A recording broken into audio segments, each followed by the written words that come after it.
4 സഭകൾ ചേർന്നു. 4 സഭകളിലും ക്രിയാത്മകമായിട്ടുള്ള ചർച്ച നടന്നു, നിർദ്ദേശങ്ങൾ ഉരുത്തിരിഞ്ഞു വന്നു. പക്ഷേ എന്ത് തീരുമാനമെടുത്തു എന്ന് മുഖ്യമന്ത്രി പോലും നിയമസഭയിൽ പറയുന്നില്ല, ഒളിച്ചോടുകയാണ്. മാത്രമല്ല, എല്ലാവരും നോക്കുന്നത് എന്താണ്, ഈ സഭ ചേർന്നതുകൊണ്ട് കേരളത്തിൽ പ്രവാസികളുടേതായിട്ടുള്ള നിക്ഷേപങ്ങൾ വരുന്നുണ്ടോ, മാത്രമല്ല തിരിച്ച് അവിടെയുള്ള പ്രവാസികൾ, വിദേശ രാജ്യങ്ങളിലൊക്കെ താമസിക്കുന്ന മലയാളികൾ, അവർ കേരളത്തിൽ അനുഭവിക്കുന്ന പല ബുദ്ധിമുട്ടുകളും ഉണ്ട് അല്ലേ?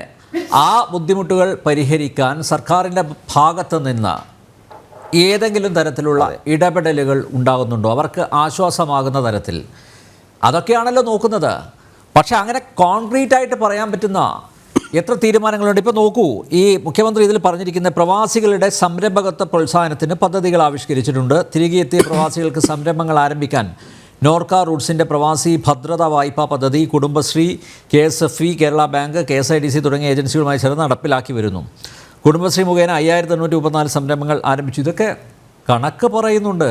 പക്ഷേ ഞങ്ങളുടെ അന്വേഷണത്തിലൊന്നും ഇത് കണ്ടെത്താൻ സാധിച്ചിട്ടില്ല. മാത്രമല്ല, ഈ കോവിഡ് സമയത്ത് തന്നെ ഇവിടെ വന്ന പ്രവാസികൾക്ക് ആശ്വാസമാകുന്ന വിധത്തിൽ എന്തെങ്കിലും പദ്ധതി സർക്കാരിൻ്റെ ഭാഗത്തുനിന്ന് ഉണ്ടായിട്ടുണ്ടോ?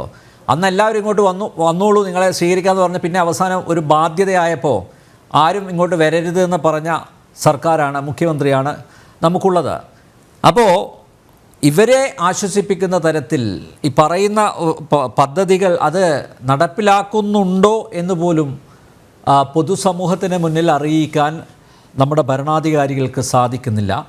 അവർ ഒളിച്ചോടുകയാണ്. പിന്നെ ഇത്തരം സഭകൾ കോടിക്കണക്കിന് രൂപ ചെലവഴിച്ച് നടത്തുന്നത് കൊണ്ട് എന്ത് പ്രയോജനമാണുള്ളത്? നേരത്തെ യുവരാജ് ചൂണ്ടിക്കാണിച്ചതുപോലെ ഇവിടെ ഒരു 3-4 ദിവസം വന്ന് നിൽക്കുക, ഇവിടെയുള്ള അതൊരു CPM ഒരു സംവിധാനം ആക്കി മാറ്റുന്നു. ലെഫ്റ്റിസ്റ്റുകളെയൊക്കെ കൊണ്ടുവരിക, ചർച്ച നടത്തുക, ഇവിടെ നിന്ന് കുറേ പേരെ അങ്ങോട്ടേക്ക് വിദേശ രാജ്യങ്ങളിൽ കൊണ്ടുപോയി കലാപരിപാടികൾ നടത്തുന്നതിനപ്പുറത്തേക്ക് നമ്മുടെ സംസ്ഥാനത്തിൻ്റെ വികസനത്തിന് വേണ്ടി പ്രവാസികളുടെ പങ്കാളിത്തം ഉറപ്പിക്കാനുള്ള എന്ത് ശ്രമമാണ് ഭരണകൂടത്തിൻ്റെ ഭാഗത്തു നിന്നുണ്ടാകുന്നത്? അതല്ലേ നമ്മൾ നോക്കേണ്ടത്.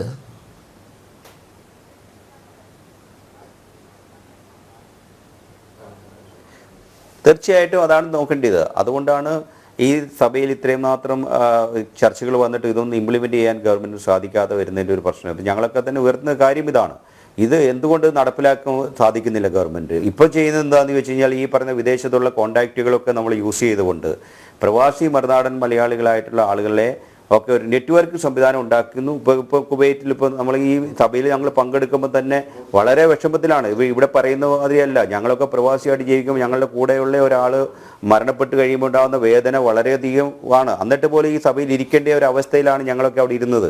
അപ്പോൾ അതിൻ്റെ ഒരു കാരണം ഈ പറഞ്ഞ അവിടെ തന്നെ നമുക്കും അറിയാം, ഒരു പ്രശ്നമുണ്ടെങ്കിൽ ജനപ്രതിനിധികൾ ആദ്യം വിളിക്കുന്ന അവിടെ പ്രവർത്തിക്കുന്ന ആ സ്ഥലത്ത് പ്രവർത്തിക്കുന്ന സാമൂഹിക പ്രവർത്തകരെയാണ്. ഇപ്പോൾ കോവിഡിൻ്റെ കാര്യം നേരത്തെ സൂചിപ്പിച്ചുകൊണ്ട് പറയുകയാണ്. കോവിഡ് കാലത്ത് ഇവിടുത്തെ എല്ലാ രാഷ്ട്രീയ പാർട്ടിയിൽപ്പെട്ട ആളുകളും എന്നെ ബന്ധപ്പെട്ടിട്ടുണ്ടായിരുന്നു. എൻ്റെ നമ്പർ അറിയാവുന്ന ആളുകളൊക്കെ, ബോംബെയിൽ നിന്ന് ആളുകളൊക്കെ ഇങ്ങോട്ട് വരാൻ. ഞങ്ങളാണ് അവിടെ സെമിക് ട്രെയിൻ ആദ്യമായി കേരളത്തിലേക്ക് അയച്ചത് ഞങ്ങളായിരുന്നു.